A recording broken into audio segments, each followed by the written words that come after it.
faz e daquilo que você é. Por que, pastor? Porque tem muita gente que está se achando bom porque está fazendo algo para Deus. E é possível que você passe a vida inteira na igreja, trabalhando para Deus, servindo para Deus, cantando louvor, cuidando de crianças, doando o seu tempo, doando tempo na sua escala no voluntariado, mas ainda assim é possível você passar uma vida inteira sem nunca ter conhecido Cristo. Porque o fato de você estar na igreja não significa você estar em Jesus. É por isso que tem muita gente que está se escondendo por trás de um cargo. Só que ouça isso: para Deus quem você é vale mais do que aquilo que você pode fazer. Ai, pastor, seja um pouco mais claro, ok? Jesus, quando foi ser batizado por João Batista nas águas, não tinha ainda multiplicado pães e peixes, não tinha ainda curado enfermos, não tinha ainda ressuscitado mortos. Mas a Bíblia vai falar que quando Jesus desceu às águas, dos céus ouve-se uma voz que diz: Tu és o meu filho amado, em quem eu tenho muito prazer.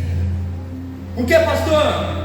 Porque para Deus, repita comigo, para Deus, quem eu sou vale muito mais do que aquilo que eu faço. Ah, pastor, mas e agora? Agora, então eu já entendi, quem eu sou vale mais do que eu faço. A minha pergunta para você é: quem você é? Filho de Deus. E a partir disso você entende que quando você recebe a tua identidade, você também vai entender o teu propósito. Porque algumas vezes eu estou na minha casa e eu estou sentado no sofá da minha sala, e de repente eu ouço a minha filha saindo lá do quarto, e ela vem arrastando os pés, e quando eu vejo ela na sala, eu olho para os pés dela, ela está vestindo o meu tênis, que é muito maior do que o pé dela. E eu falo para ela: filha, pelo amor de Deus, o que você está fazendo? Você vai cair.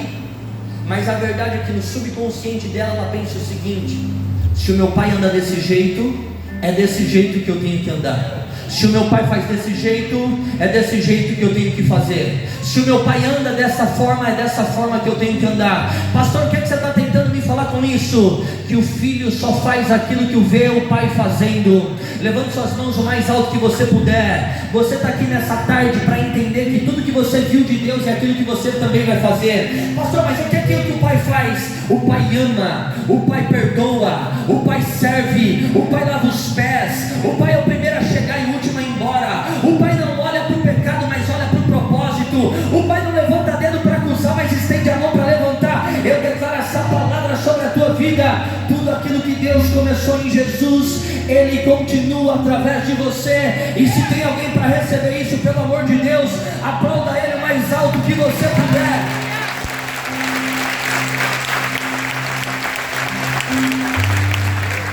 Aleluia! Eu sinto Deus aqui. Então repita comigo: para Deus, quem eu sou vale mais do que aquilo que eu faço. Deus nunca pediu para você trabalhar para Ele. Deus sempre te convidou para trabalhar com Ele. Então eu quero falar a respeito de algumas chaves sobre essa palavra de Lucas 10, 25 e 37. E tudo começa entre uma conversa entre Jesus, repita comigo, Jesus e o mestre da lei. Quem era o mestre da lei? Alguém que conhecia muito a respeito das escrituras, alguém que conhecia muito a respeito daquilo que o próprio Jesus ensinava.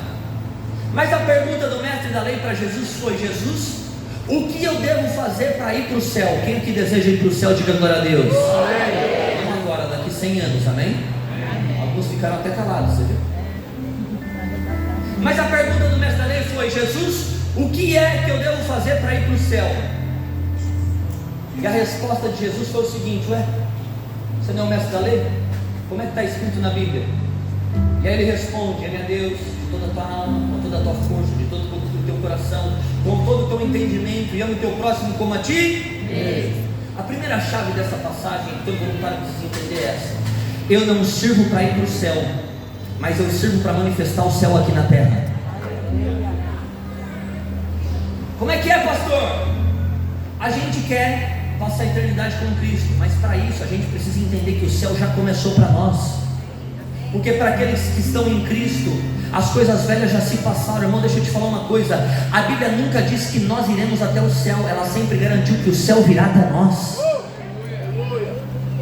Então entenda isso em nome de Jesus. Toda vez que você está servindo, você não está servindo porque você quer cumprir algo para ir para o céu.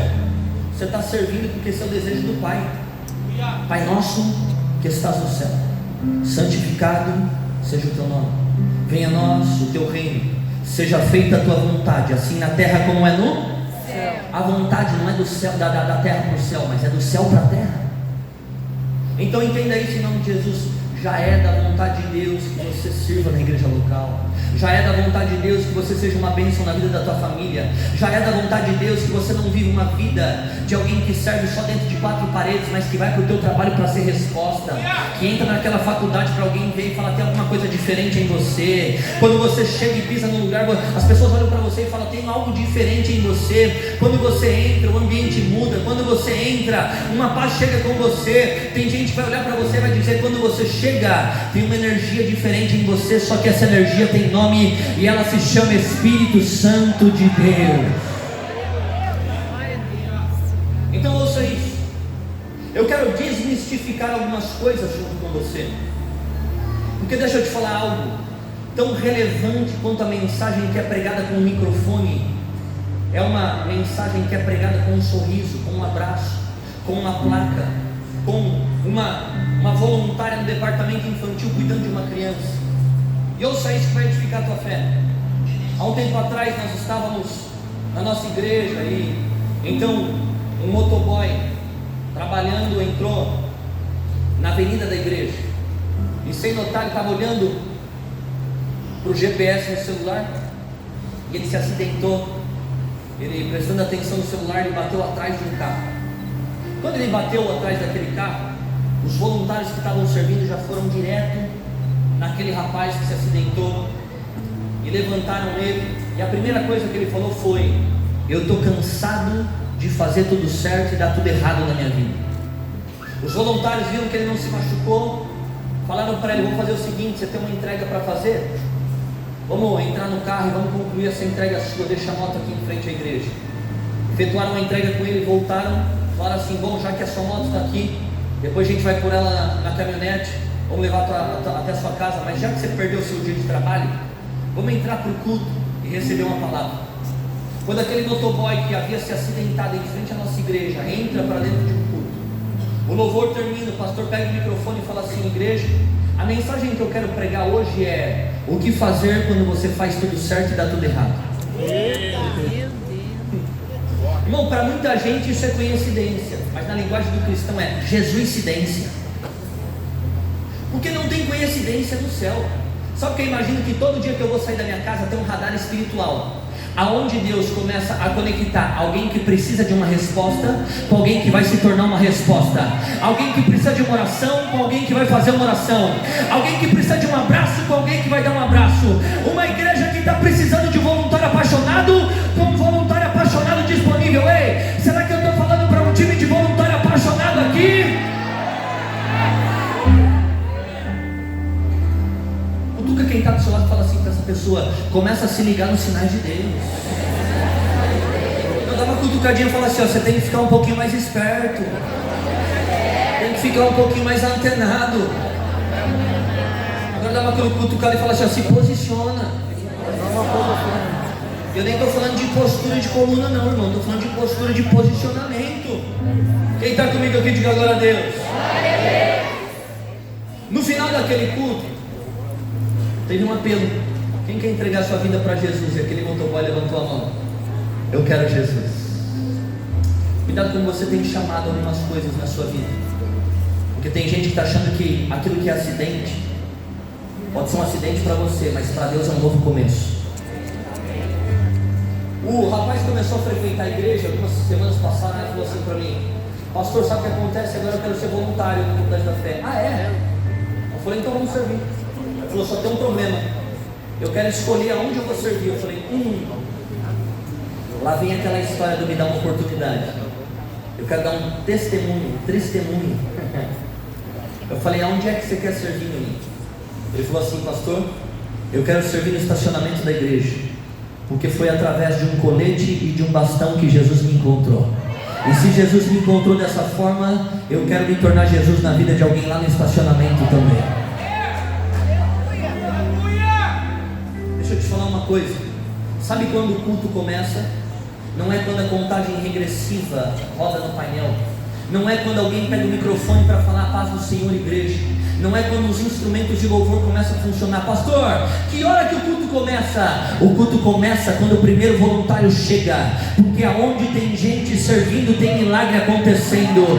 Levante suas mãos o mais alto que você puder, que eu quero liberar essa palavra. Quem entrar nos cultos da Central do Avivamento, lá no estacionamento vai ser tomado pelo Espírito Santo. Quem chegar na porta de entrada, eu declaro essa palavra, vai receber um sorriso que cura, vai receber um abraço que liberta, vai receber uma mensagem do Evangelho que transforma. Mas como é que isso vai acontecer, Felipe? Através da tua vida, através da tua disposição e através daquilo que Deus confiou a você. Só quem está crendo nisso, diga glória a Deus e aplauda Ele mais alto que você puder.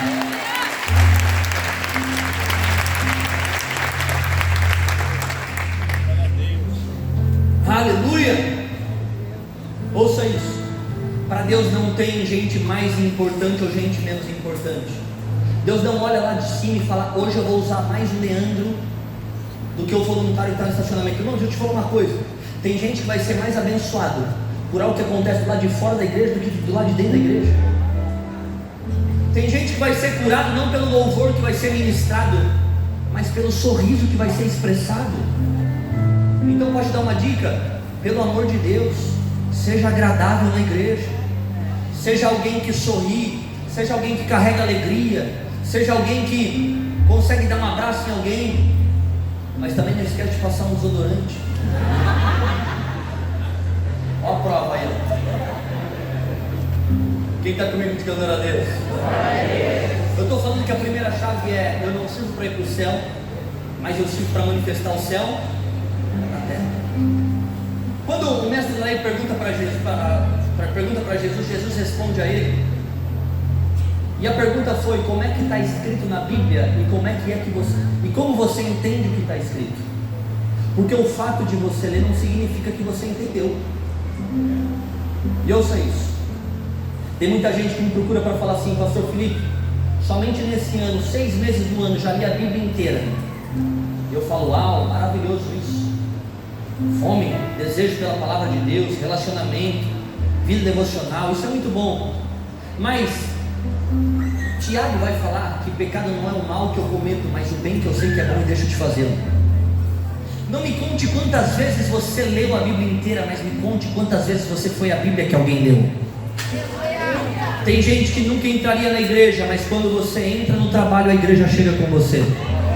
Tem gente que nunca, na tua família, nunca pisaria dentro de um lugar como esse, mas quando você chega, de boca fechada você prega uma mensagem.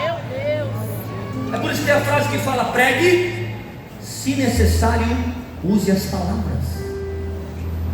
Então entenda isso em nome de Jesus.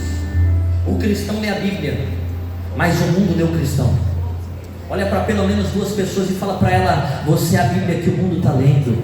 Você é a Bíblia que o teu trabalho está lendo. Você é a Bíblia que a tua faculdade está lendo. Você é a Bíblia que os teus vizinhos estão lendo. Então, pelo amor de Deus, não queime o filme de Jesus. Porque tem muita gente agora que entendeu que está na moda ser evangélica. É verdade ou não é, gente? Mas se a gente esquece da parte, Jesus faz um convite falando: quem quiser vir após mim, negue-se a si mesmo, toma a tua cruz. Ou seja, eu tenho que abrir mão das minhas próprias vontades, eu tenho que abrir mão dos meus próprios desejos. Não é se eu estou com vontade de servir. Aliás, Deus está separando os homens dos meninos e as mulheres das meninas. Você não vai fazer o que você quer fazer, você vai fazer o que tem que ser feito. Ai, pastor, sabe que eu não estou com vontade de ir para o culto hoje não. Ah, é? Não? Mas está com vontade de ir para o céu, né? É. Então vai para o céu, vai para a igreja, porque a igreja é o lugar que vai te levar para o céu. A heresia, pastor, ok. Gênesis vai falar que a igreja é a porta do céu. Você não entra na tua casa pela janela, irmão. Você não pula o muro para entrar na tua casa. Quer ir para a igreja? Eu até concordo que muita gente que fora dela vai para o céu, mas eu creio que a porta está aberta. O caminho mais fácil de se encontrar com Ele é onde? Dentro da igreja. Então entenda isso em nome de Jesus. Não me fale a respeito do quanto você lê de Bíblia, mas o quanto você pratica da Bíblia. E aí tem um discurso que começa a se tornar um problema no nosso meio, como voluntários, que é: ah, não olha para mim porque eu não sou perfeito, olha para Jesus. E quando existe esse discurso, a verdade é que o discurso nunca teve um problema na mensagem, mas sempre no mensageiro, porque Paulo não ensinou dessa forma. Paulo sempre ensinou dizendo: meus irmãos, sede meus imitadores, assim como eu também sou de Cristo. Olha o que Paulo estava falando: olha para mim, o que eu faço não vem de mim, vem de Jesus. Fala como eu falo, porque as minhas palavras não vêm de mim, mas são as palavras que Deus fala. Pensa como eu penso, porque os meus pensamentos não são os pensamentos que eu tenho, mas os pensamentos que Deus tem sobre mim. Então posso te falar uma coisa: seja a Bíblia que alguém vai ler lá no teu trabalho, seja a Bíblia que alguém vai ler lá na tua faculdade, no meio da tua família, no teu bairro, na tua vizinhança, para os teus primos, para quem conhecer você, eu declaro essa palavra: ninguém vai passar pela tua vida sem que a presença de Deus seja notada. Então essa primeira chave vai falar: eu não sirvo para ir para o céu, mas eu sirvo para manifestar o céu na terra. Quem está comigo, diga glória a Deus. Glória a Deus. Então cuidado com quem só quer ensinar com palavras, porque a tua vida tem que ser uma carta viva para Deus. Anota isso para você: quem ensina só com palavras é porque não tem vida para compartilhar. Você não precisa de um microfone, você não precisa de um púlpito, você só precisa de uma oportunidade de servir a Deus servindo pessoas. A segunda chave dessa passagem começa quando a conversa se prolonga. E no prolongar da conversa, o mestre da lei pergunta para Jesus: Jesus, mas quem é o meu? Quem é o meu? Não é possível. A pergunta do mestre da lei foi: quem é o meu próximo? E aqui eu quero trazer uma observação, porque o mestre da lei prova que ele era sabedor de tudo, mas praticante de nada. Ele era doutor do saber, mas analfabeto do praticar. Na vida não vale o que você sabe, na vida vale o que você faz com aquilo que você sabe. E aí Jesus, eu amo a maneira como Jesus ensina. Por que, pastor? Porque Jesus tinha profundidade na simplicidade. Sabe qual é o nosso problema? A gente esquece de ser simples às vezes, e a gente é tão profundo que o mundo nem entende o que a gente está falando. Sabe qual é o problema da igreja? Querer fazer muito do que Jesus fazia pouco, e acabar fazendo pouco do que Jesus fazia muito. A conversa prolongou e Jesus falou o seguinte: bom, se você leu e não entendeu, então para facilitar, eu vou desenhar para você. E aí ele ilustra uma história dizendo: ó, um homem estava descendo pela rua, acontece que ele caiu nas mãos dos assaltantes, deixaram ele ferido ali. Mas então um sacerdote, quem? Sacerdote, representante de Deus, olha para aquele homem, mas muda de calçada. Logo em seguida o levita passou por aquele homem, mas também mudou de calçada. Mas então um samaritano, alguém que não tinha título, não tinha reconhecimento, não tinha esplendor, mas um samaritano estendeu-lhe a mão, passou, atou-lhe azeite e vinho sobre as feridas, colocou sobre o animal e levou até a hospedaria. E a segunda chave é essa, anote isso para você: a minha disposição para Deus vale muito mais do que a minha função para Deus. Aleluia. Irmão, deixa eu te falar uma coisa: você pode ser um excelente pregador, você pode ser o melhor baterista, guitarrista, o melhor cantor dessa igreja, você pode ensinar, dar uma aula de batismo como ninguém, você pode ser um líder exemplar, mas deixa eu te falar uma coisa: os seus dons e os seus talentos são uma maneira de Deus te usar, mas também pode ser uma maneira de você se limitar a ser usado por Deus. Por que, pastor? Porque para Deus a atitude do nosso coração vale mais do que o talento das nossas mãos. Repita isso comigo: a atitude do meu coração. A atitude do meu coração Tem mais valor que o talento que está em minhas mãos. O sacerdote e o levita eram representantes de Deus, sim ou não? Sim ou não? Sim. Quem está comigo, diga glória a Deus. Entra na palavra aqui comigo. O sacerdote e o levita eram representantes de Deus. Mas aí que está o problema: quando a gente começa a representar Deus em cargos e não em atitudes. Guarde essa frase para você: cargos são temporários, títulos são provisórios, mas a maneira como você serve as pessoas vai fazer com que você seja lembrado para sempre. Glória a Deus. E a minha pergunta para você nessa tarde é: o teu estilo de vida É baseada no que? Você está construindo o que? O que é que você quer deixar nessa terra? Pelo que você quer ser lembrado no teu último dia aqui? Porque eu tenho participado de velórios, a qual não tem espaço para chegar. É tanta gente em cima, é tanta gente chorando. Mas por outro lado, tenho ido em velórios que não tem uma gota de lágrima, não tem poucas pessoas ali. Por que, pastor? Porque tem gente que está deixando herança e tem gente que está deixando legado. Herança é o que você deixa para os outros, legado é o que você deixa nos outros. Eita Deus! Quando você morrer, será que as pessoas vão estar pensando para quem fica o carro, para quem fica a casa? Ou quando você morrer, você vai ser o tipo de pessoa que quem olhar vai falar: vai fazer tanta falta porque foi através dele que eu conheci Jesus. Vai fazer tanta falta porque era um voluntário que me passava na minha casa para me levar para o culto para conhecer Jesus. Vai fazer tanta falta porque quando ninguém acreditou em mim, foi ele que estendeu a mão e me levantou. Vai fazer tanta falta porque era ele quem orava por mim. Ei, levante suas mãos o mais alto que você puder. Eu quero liberar essa palavra sobre a central do avivamento. Quem olhar para você não vai se preocupar com as coisas que você tem, mas quem olhar para você vai te reconhecer por aquilo que você é. E eu declaro essa palavra: você vai amar um pouco mais, você vai servir um pouco mais, você vai perdoar um pouco mais. Mas hoje Deus está colocando um novo nível de paixão pelas coisas do reino de Deus na tua vida. Só quem está recebendo isso, diga glória a Deus o mais alto que você puder. Glória a Deus. Aleluia. O sacerdote e o levita eram representantes de Deus em um cargo, mas não em atitude. Só que toda vez que um sacerdote ou um levita não entende o seu chamado, Deus vai sempre levantar um samaritano no seu lugar. Aleluia, Deus.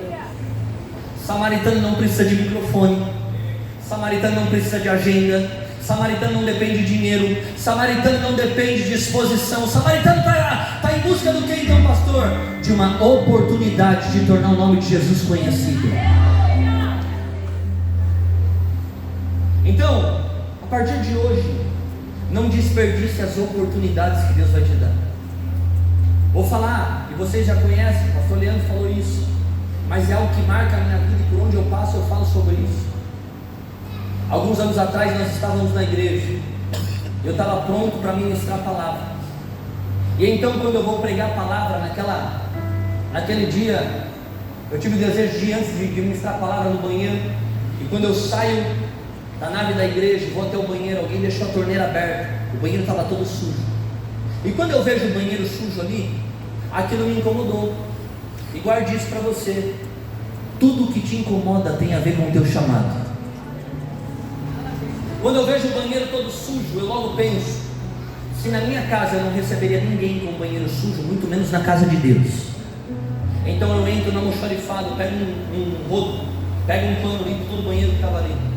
Quando eu saí do banheiro, eu me deparo com um voluntário que olha para mim, e esse voluntário olha para mim e fala: pastor Felipe, o que é que você está fazendo aí com um rodo e um pano na mão? Eu falo para ele: irmão, fica tranquilo, alguém deixou o banheiro todo sujo ali, mas eu entrei, já limpei, está tudo certo. Ele olhou para mim e falou assim: pastor, mas deixa eu te falar uma coisa, quando for assim, não limpa o banheiro você não, me chama que eu limpo no teu lugar. A verdade é que aquele voluntário estava imaginando que era incoerente demais alguém que ia pregar uma mensagem no culto poder limpar um banheiro.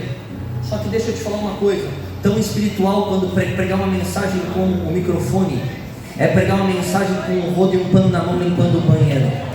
Aliás, vou até um pouco mais profundo.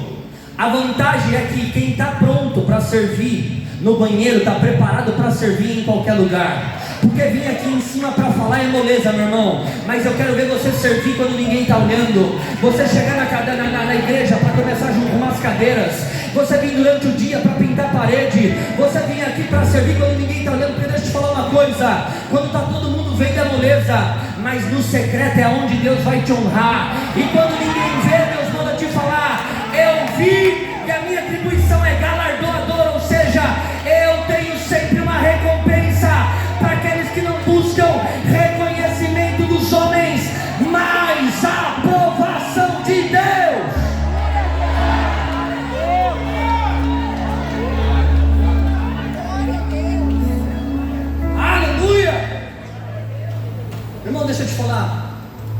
sobre ser visto em ser visto.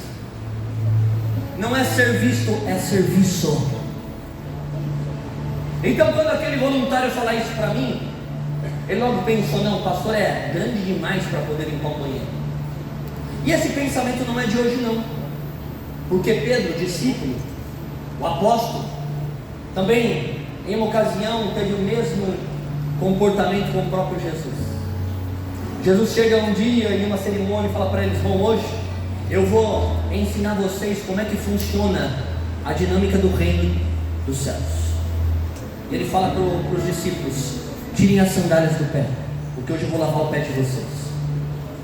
E Pedro é o primeiro a dizer, Senhor, o meu pé você não lava não. E vou te falar, assim como muitos irmãos aqui nessa tarde, Pedro devia ter ou chulé ou unha encravada. Foi nem revelação essa, hein? Mas o pensamento de Pedro é, como é que o Messias, o Filho de Deus, o enviado, vai se prostrar diante de mim, dos meus pés, sujos e impuros, para poder lavar os meus pés. E o que Pedro não estava entendendo é que Jesus estava ensinando para ele, Pedro, quem se humilha diante dos homens, é exaltado diante de Deus. Ei, na terra você cresce para cima, no reino você cresce para baixo.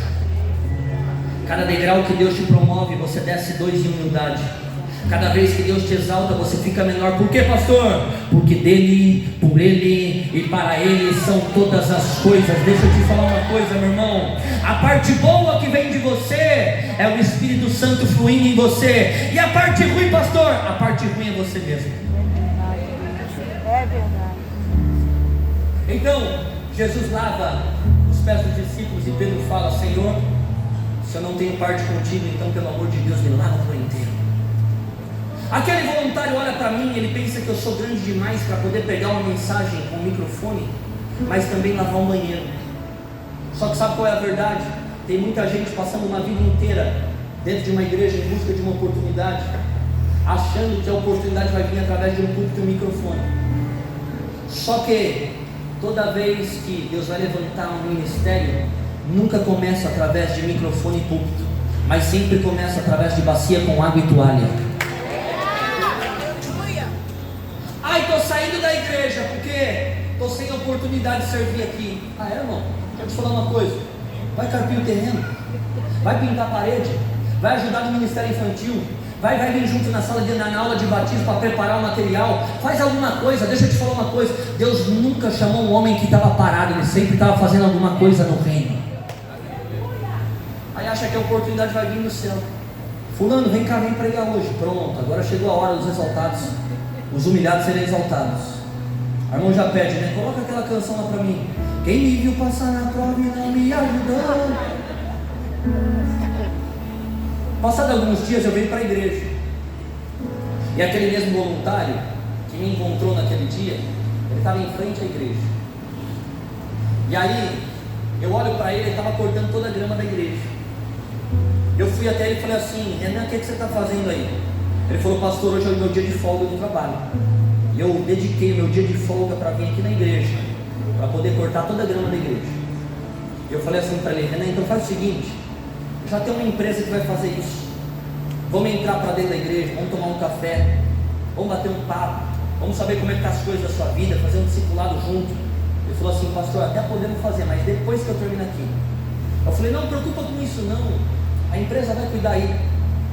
E quando eu tinha encontrado o Renan no banheiro, eu tinha falado a seguinte frase para ele, Renan, obrigado por você ter me alertado a respeito de eu ter limpado o banheiro, que você poderia ter limpado, mas se Deus permitiu que eu visse, era eu quem tinha que fazer.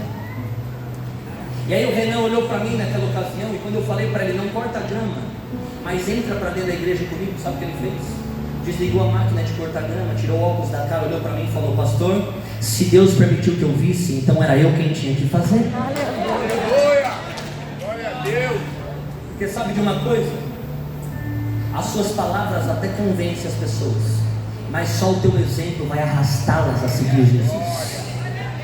Ninguém ouve o que você está falando, as pessoas olham o que você está fazendo.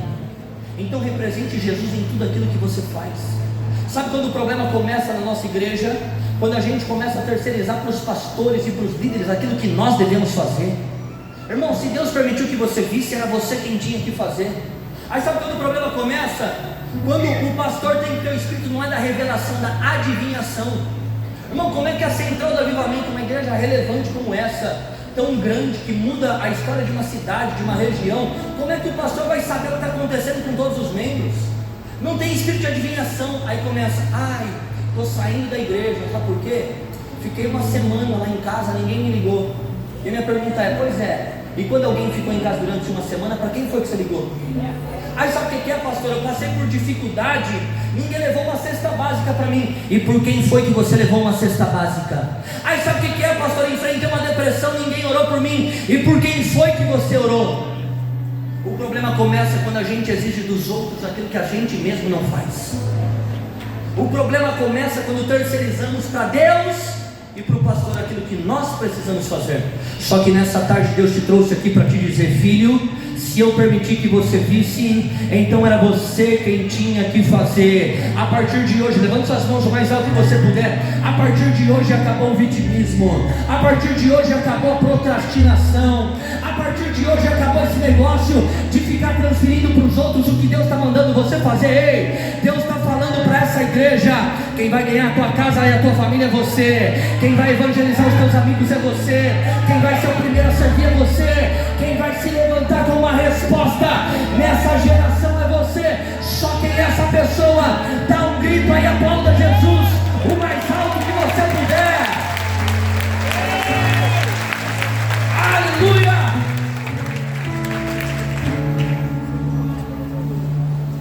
Então ouça isso. A verdade é que servir nunca foi sobre um lugar. Servir sempre foi sobre pessoas. A pergunta nunca foi aonde eu posso servir. A pergunta sempre foi a quem eu posso servir. Então a partir de hoje não terceirize para Deus, não terceirize para a igreja aquilo que você precisa fazer. Porque o que o pastor Leandro tem que fazer, Deus vai mostrar para ele. Mas o que você tem que fazer, Deus vai mostrar para você. O problema começa no nosso meio, quando tem muita gente se doendo e pouca gente se doando. Só que a partir de hoje eu declaro essa palavra sobre você. Olha para quem está do seu lado e fala para essa pessoa: a partir de hoje você vai se doer de menos e vai se doar demais. Agora fala com fé, fala, porque aqui na Central do Avivamento o padrão do voluntariado é menos mimimi e mais reteté.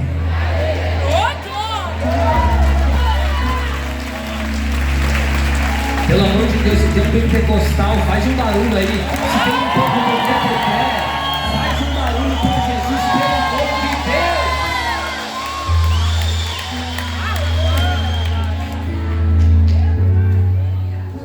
A partir de hoje você vai se doer de menos e se doar demais.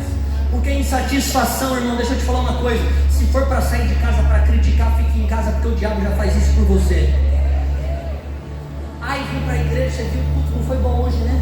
Louvor não foi bom. Irmão, deixa eu te falar uma coisa. O culto é racional, não é para você, é para Deus.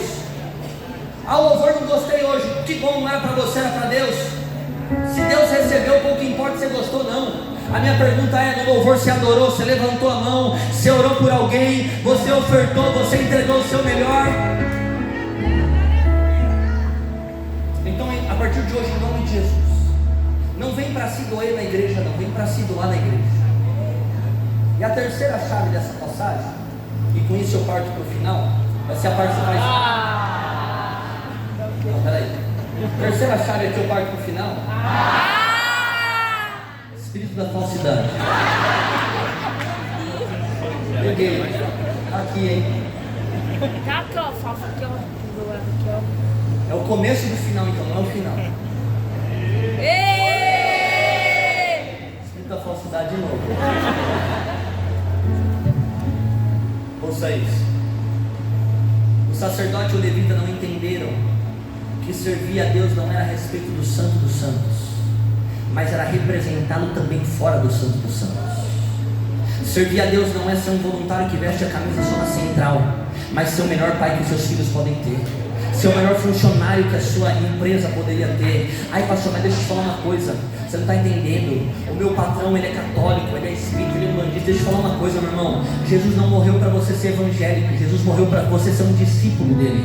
Ou seja, Colossenses 3:23 vai falar o seguinte: tudo quanto vocês fizerem, façam de todo o teu coração, não como aos homens, mas para Deus. Aí tem gente que vai olhar para você e vai falar: nossa, você está muito bitolado nas coisas da igreja. Aí você vai falar: ué, você não entendeu o que eu recebi de Deus? Você não vai entender mesmo. Você não enxergou o que eu enxerguei de Deus. Tem gente que vai olhar para você no trabalho e vai falar assim: você é muito bobo, você não recebe para isso, você não deveria estar fazendo isso aí não, é outro quem deveria fazer. Mas deixa eu te falar uma coisa: tudo que você faz pelo outro, Deus vai fazer por você. Já percebeu isso? Se você mudar a ótica do seguinte: vai descer no teu prédio, na portaria do teu prédio não é o porteiro, é Jesus. Como é que você recebe ele? Como é que você sauda ele? Vai fazer um almoço, na mesa o convidado vai ser Jesus. Como é que você prepara a mesa? Que tipo de alimento que você vai fazer, irmão? Tudo que você vai fazer, faz na perspectiva de Jesus. Por quê? Porque Ele não entregou meia boca por você, Ele entregou o melhor por você. Então Jesus não pode receber o mínimo de quem Ele deu o máximo. Está na hora de você abrir os braços para quem morreu de braços abertos para você. Quem está comigo entendendo essa mensagem, diga glória a Deus.